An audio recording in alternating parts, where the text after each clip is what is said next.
మేము చాలా చోట్ల మీటింగ్స్కి వెళ్తూ ఉంటాం కదా, నాతో పాటు ఎవరైనా బ్రదర్స్ వస్తారు, సేవలో బలపడాలకులు, వాళ్ళు పరిచయం చేసేవాళ్ళు, ఆల్రెడీ వాడబడుతున్న సేవకులు. నాతో పాటు కారులో 10 మంది దిగాక కూడా చూశాడు, ఒక్క రూమ్ తాళం ఇచ్చి వెళ్ళిపోతాడు.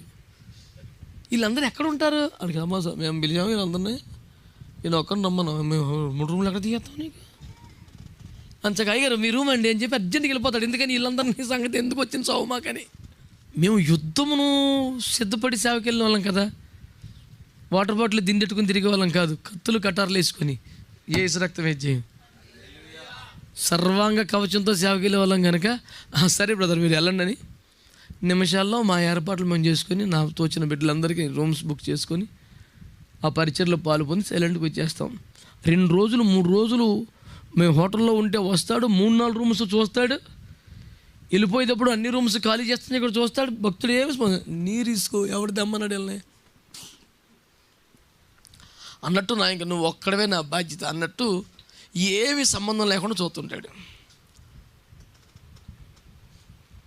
మరి ఆడికి కూడా మేము కూడా చిన్న పాఠం చెప్పాలి కదా. చిన్న పాఠం చెప్పనా, బెచ్చనాడు ఏడిసిన సంతా తీసుకున్నాడు దగ్గర.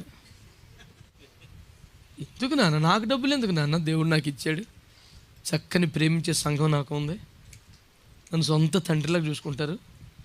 నువ్వు ఇంత సేవకుడికి ఆశ్రయం ఇవ్వడానికి కూడా ఇబ్బంది పడే మొహం కూడా ఇచ్చిన సందా నాకు ఎందుకు నాన్న, నువ్వే ఖర్చు పెట్టుకోసన్న. మనసు లేదు, ప్రేమ లేదు, 10 మంది దైవజనులు వచ్చారు, ఒక ముద్ద అన్నం పెట్టా కానీ సార్లు లెక్కలేసినాడు. అతను అర్పణ అంగీకారమా? అయ్యా మీకు సేవలో చాలా ఖర్చులు ఉన్నట్టున్నాయి, మీరు చాలా ఇబ్బందులు ఉంటున్నారు, మీరే ఖర్చు పెట్టుకోండి, హ్యాపీ క్రిస్మస్, హ్యాపీ ఈస్టర్ అని చెప్పేసి వచ్చేస్తాం. మాకు డబ్బుల కోసం వెళ్ళామా, మాకేమైనా డబ్బులు కావాలి, ఏంది దరిద్రం? ప్రభువు పేరట వచ్చిన వాడికి ముఖం మీద నీళ్లు పోతాక నీకు ఇష్టం లేదు. చిన్న పొండి దాచిన 5 రూపాయల కాగితాలన్నీ కట్టకట్టేసారు, అంత పెద్ద మూట పట్టుకొస్తే ఎందుకండి? 2 కాసులు చాలు, కన్నీళ్ళతో ప్రేమతో ఓ పెద్ద మూట పట్టుకొచ్చేస్తావు. మూట అక్కర్లేదు, దారిలో బండి ఆగిపోతే రోడ్డు పక్కన పార్క్ చేసి నడక మొదలెట్టి ఇంటికి వచ్చేయగలం, 50 కిలోమీటర్లు నడిచి. అంత అమ్మాయికంగా ఏం లేదు బండి. యేసు రక్తం వేద్యం. ఈ బళ్ళు కార్లు ఇప్పుడు ఫస్ట్ నుంచి ఉన్నాయా? యేసు రక్తం వేద్యం. 6 ఒత్తులు స్టవ్ ఈపు కట్టుకొని బియ్యాలు కూరగాయలు సంచులు కట్టుకొని కొండలని తిరిగేసామండి. అన్ని కొండలు ఎక్కిన కాలానికి నాకు బూట్లు తెలియదు అప్పుడు, ఇంకా చెప్పులే, స్లిప్పర్స్తో లెదర్ చెప్పులతో పర్వతారోహణలు చేసాం, ప్రాపర్ షూ కూడా లేదు. డేవిడ్ రాజయ్య గారిని పిలిపించుకుని ఆలయ ప్రతిష్ఠ చేసుకున్నాం మనం. అయ్యగారికి సహకారులకు 2 వ్యక్తులు వస్తారంటే అయ్యగారితో పాటు 2 కూడా ఫ్లైట్ టికెట్లు చేశాను రానుపోను నేను.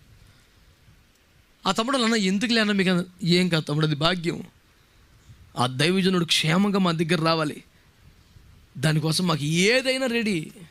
వాళ్ళు కేవలం పరిచారకులు, దైవజనుడు క్షేమంగా రావాలి, వాళ్ళ పోస్ట్ ఏంటి క్యాట్ అంటే మాకు సంబంధం లేదు. కొంచెం కూడా ఆలోచించవలసిన పాయింట్ కాదు అసలు అది. అన్న మీరు డాడీకి టికెట్ తిండి అన్న, మిగతా నేను ఏమొద్దు నాన్న, అవసరమే లేదు, అయ్యా క్షేమంగా రావడానికి ఏ మర్యాదలు జరగాలి అవన్నీ ఆయన మా కోసం వస్తున్నారు, మా చిన్ని సంఘాన్ని దీవించడానికి వస్తున్నారు. తలకో రూపాయి వేసుకొని నానా పాటలు పడి బ్యాంకు లోన్లు తెచ్చుకొని ఒక బిల్డింగ్కి ఇది దేవుని మందిరమే అని ప్రకటించడానికి వస్తున్నాడు ఆయన. అది మామూలు విషయం కాదు. దేవుని కృప, మంచి అభిషక్తున్న దైవజనుడు ప్రార్థన చేసి రిబ్బన్ కట్ చేసి దీన్ని దేవుని మందిరంగా ప్రతిష్ఠించి ఆశీర్వదించి వెళ్ళిపోతే, ప్రతిష్ఠించిన 2 మాసాలకి లాక్డౌన్, 6 మాసాలు చర్చికి తాళం తీయకుండా నెలకు ₹1,00,000 ఈఎంఐ కట్టాం. సోకాల్డ్ పరిశుద్ధులు ప్రేమమూర్తులు అందరూ అయిపోయిందా, లోన్ వచ్చేసిందని ఓ పొలమును కొనేత్తి ఇలా ఏడుతుంది. దేవుని కృప ఉండాలి, దేవుని సీతం ఉండాలి, దేవుని ఏర్పాటు ఉండాలి, డబ్బులు ఉంటే కొనేస్తాడు ఎవడైనా. ఈ అద్భుతమైన డైలాగులు అందరూ పెద్ద అయ్యారులే, దేవునికి స్తోత్రం, హల్లెలూయా.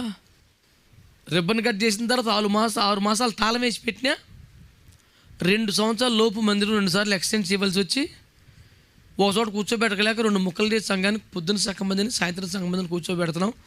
పాపం ఇప్పుడు ఏం ప్రార్థన చేసుకున్నాడో దేవునికి స్తోత్రం.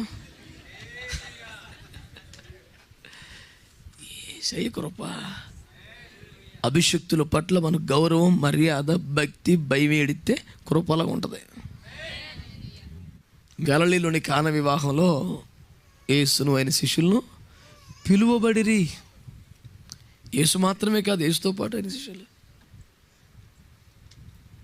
యేసు అక్కడే కాదు, శిష్యులు కూడా. మన కుటుంబాల్లో ఏదైనా కార్యక్రమం అంటే దైవజనుడు ఒక్కడే రాడు కదా. ఒక్క కోడిగుడ్డు తెచ్చేసి ఆమ్లెట్ వేసేసి రెండే గారు అంటే మరి మిగతా వాళ్ళందరినీ బయట పెట్టేసి నేను ఒక్కడే ఎక్కడ చచ్చిపోను? లేకపోతే ఎక్కడ వాటాలు తేడా రాకుండా మంచి పొద్దునని కత్తిస్తే దాన్ని అన్ని 12 ముక్కలు కోసేసి. పేదరికం ఇబ్బంది అనుకో, మనమే ఎదురెళ్ళిపోయి వండి వడ్డించిన సందర్భం ఎన్ని వేలు లేవు. పేదరికం ఇంట్లో లేదు, బుద్ధిలో ఉంది వచ్చిన దరిద్రం అది. ఎన్ని గృహాలకి వాళ్ళ పేదరికాన్ని బట్టి వాళ్ళకి మనం భారం అవ్వకూడదని మేము వంటలు చేసుకొని అన్ని వండుకొని, నేను నా భార్య అన్నీ సర్దుకొని ఆడకెళ్ళి సరిగ్గా భోజన సమయంకి వెళ్తే వాళ్ళు చూసి గబరుడు అయ్యా రండి కూర్చోండి అని వాళ్ళకు కూడా మేమే వడ్డించి వాళ్ళతో పాటు తిని వచ్చిన సందర్భాలు ఇన్ని ఉన్నాయి. పేద సాదా చూడలేదా? సబ్జెక్ట్ అది కాదు, వీడి బుద్ధిలో ఉంది తేడా.